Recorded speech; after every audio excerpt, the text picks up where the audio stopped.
Ces deux Américaines se font sermonner par des policiers à Orlando. You've stolen a vaccine from somebody that needs it more than you. Les deux femmes en question se sont fait passer pour des grands-mères afin d'être vaccinées contre le Covid-19. Elles n'ont pas l'âge réglementaire de 65 ans, mais 34 et 44 ans. Malgré leur déguisement, bonnet, lunettes et gants, les autorités les ont démasquées. Mais leur technique a, semble-t-il, fonctionné une première fois, puisqu'elles venaient toutes les deux pour leur deuxième injection. Geste barrière, hier. Se laver les mains, éviter de s'embrasser, de se serrer la main, porter un masque, y compris quand on est en voiture avec des proches. Geste barrière. On parle de relâchement. Il n'y a pas que les masques. Les chiffres d'aujourd'hui, les entrées en réanimation en Ile-de-France. Vous l'avez déjà fait ce coup-là, monsieur. C'est du réchauffé, ça. C'est d'aujourd'hui. Non, c'est du réchauffé. Ça va tomber là. Moi, je ne suis pas là, effectivement. Non, je te le dis. Ou t'amènes du frais, sinon il va te défoncer. C'est du réchauffé. Elle est vraiment la. Si tu te fais un shot d'antidépresseur en intraveineuse, vraiment une dose, tu vois, très très élevée, au bord de la dose létale, tu peux ne pas ressortir totalement désespéré par le clip de McFly et Carlito. Si tu t'es pas fait cette dose, je pense que ça te pousse quand même à te foutre en l'air. Est-ce qu'il y a des youtubeurs de droite? Bon, en tout cas, ils s'assument moins, quoi. C'est toujours le problème de politiquement correct. De droite, c'est compliqué. Moi, j'ai une chaîne YouTube et je suis un youtubeur de droite, donc... D'extrême droite. Non. Si vous me permettez. Non, mais il a raison, parce que demain, tout le monde aura sa chaîne. C'est atroce. Qui imagine le général de Gaulle avec Carlito, avec McFly et Carlito. 50 entrées en réanimation hier à la place de 25 il y a 3 jours à cause du relâchement. Le double, maître Division. Le double. Vous savez compter? Monsieur, moi je sais compter, mais vous, manifestement, vous ne savez pas parler et vous n'avez aucune idée de ce qu'est un argument. Parce que depuis tout à l'heure, vous m'avancez des chiffres, là où je vous demande un lien de causalité. C'est pas que très compliqué à comprendre non plus. Alors moi je dis toujours, dans les meilleures négociations, c'est quoi? C'est quand chacun n'est pas content. En fait, si tout le monde est insatisfait, c'est qu'il y a une bonne négociation. D'accord. Voilà. Merci beaucoup. Alors on va dire ça. Voilà, parfait. Quand ça se termine en insulte et dans le sang, c'est que c'est une bonne négociation. Maman, vous n'êtes monsieur, pas sorti ce week-end, vous n'avez pas vu les gens dehors. Monsieur, je vais vous donner un conseil et je vous assure que c'est un conseil pertinent. Quand vous n'êtes pas en plateau, essayez de regarder les études qui sont publiées. Vous apprendrez beaucoup de choses et ça vous donnera un avantage, c'est de paraître un peu moins idiot sur les plateaux. Quand vous regardez les décès par des personnes de plus de 80 ans, c'est 60% des décès par le Covid. Donc c'est énorme. Le Premier ministre a d'ailleurs dit 60% des décès alors que c'est 6% seulement de la population. Mais quand vous regardez les décès en 2019 en France, eh ben c'est la même chose, 60% de ces décès ont plus de 80 ans. Donc, relativement, il n'y a rien de changé. Il y avait, au fond, c'est paradoxal.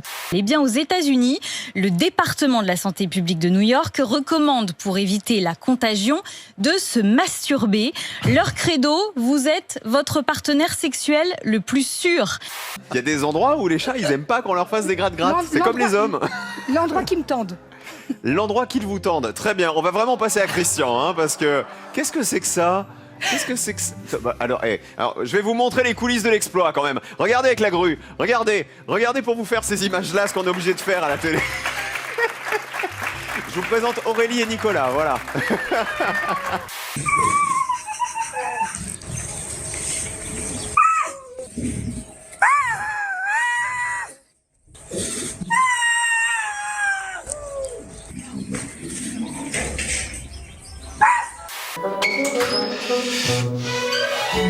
Ah, pardon, monsieur.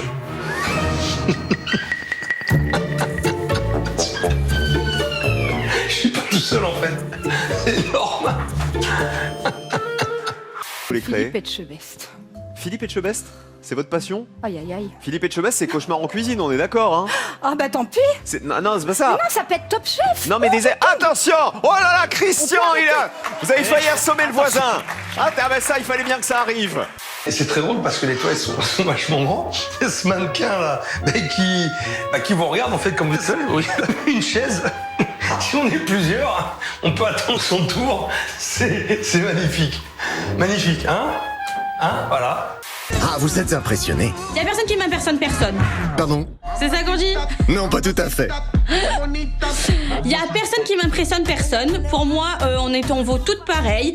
Elle a, si je peux me dire un mot, un cul comme l'Arc de Triomphe. Chez nous, on dit comme la Porte d'Aix. Un cul comme quoi? Elle a un cul comme l'Arc de Triomphe? Oui, mais chez nous, on dit comme la Porte d'Aix. La Porte d'Aix. Quand on vous regarde partir, il y a eu une période de ma vie comme ça où je me disais que si je contracte un peu, mon cul sera peut-être mieux, sans vraiment savoir si la personne qui me regardait partir sur la longueur était vraiment... C'est un truc de nanas alors. Oui, on contracte les fesses tout le temps, c'est notre vie quoi. J'ai perdu un peu de goût, j'ai perdu un peu d'odorat. Oh là, regarde. Oh putain. Vous l'avez loupé, hein?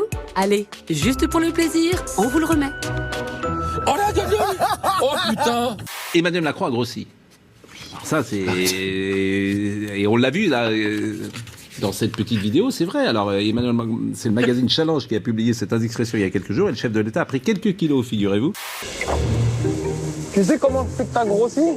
Quoi? Tu sais comment je sais que t'as grossi dès que t'es sorti, la voiture a te relevé. Rigole, ma vie, oh là là. L'Élysée a choisi de réagir pour confirmer cet écho. Oui, Emmanuel Macron a pris du poids et le palais présidentiel transforme cette prise de poids en argument politique sur les photos. Ces quelques kilos de plus lui donnent de la densité, de la maturité. Là, le gouvernement... Là, le gouvernement essaie de me faire sniffer un truc là et ça passe pas par le nez ni d'ailleurs ça n'a aucun orifice. Puisqu'on en est là, il pourrait peut-être changer de coiffeur. Ah, parce que vous n'avez pas sa coiffure. Ah bon? Je trouve que cette émission éditorialement a pris un certain niveau. Bah écoutez, on parle de son poids, on peut parler de sa coiffure. Hein. Vous voyez, petite remarque, si le président avait été une femme, on n'aurait jamais dit ça. Cassandre, je te comprends. Mais je sais que tu me comprends parce que t'es une fille en fait. Mais lui, machotisme niveau 1000, il comprend rien.